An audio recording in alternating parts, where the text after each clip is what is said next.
మల్కాజ్గిరి మొత్తం మేడ్చల్ జిల్లా కంప్లీట్ ప్రైవేటీకరణ. 900 కోట్లు వచ్చింది. ఇంతవరకు వరంగల్ ఇంత పెద్ద సిటీ, హైదరాబాద్ తర్వాత సిటీ అని చెప్తాం. అండర్ గ్రౌండ్ డ్రైనేజ్ కాలే. ఎందుకు మీరు లోకల్ ఖమ్మం వాళ్ళకు ఉద్యోగాలు ఇవ్వరు? ఎందుకు బయట నుంచి లేబర్ని తెచ్చుకుంటారు?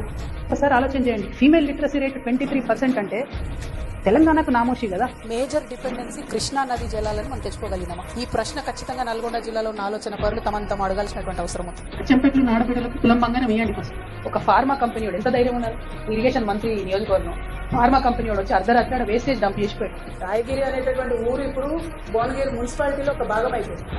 వాళ్ళ ఒక్క ఊరిలో 6-7 సార్లు భూమి పోయింది. అయినా సరే మళ్ళీ ఒకసారి కుతులాంతో వాళ్ళ భూమి తీసుకుంటాను చెప్తున్నారు. నేను పాలమూరు రంగారెడ్డికి 4,300 కోట్లు ఇచ్చినాను. ఏడ ఇచ్చారు? 4,300 కోట్లు ఇస్తే ఒక తట్టెడు మట్టి ఎత్తుకోవాలి కదా. మరి మహబూబ్ నగర్ నిరుద్యోగుల పక్షాన జాబ్ క్యాలెండర్ తొందరగా ఇవ్వాలని కోరుతున్నాను.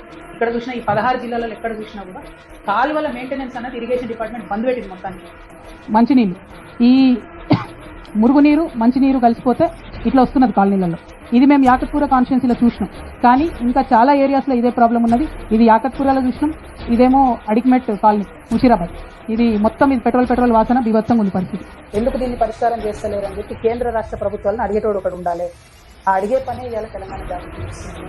అడగడానికే వస్తున్నాం తప్పితే ఇంకొకటి లేదు. మరి ఏమక్క మీరు బీఆర్ఎస్ ఉన్నప్పుడు ఎందుకు రాలే? ఎందుకంటే బీఆర్ఎస్ పార్టీలో ఉన్నప్పుడు నన్ను కట్టేసి ప్రోటోకాల్ అనేటటువంటి ఒక అనిపించని తాడుతో కట్టేసి మీరు నిజామాబాద్ దాటొద్దు అనేటటువంటి నియంత్రణ నా మీద పెట్టింది.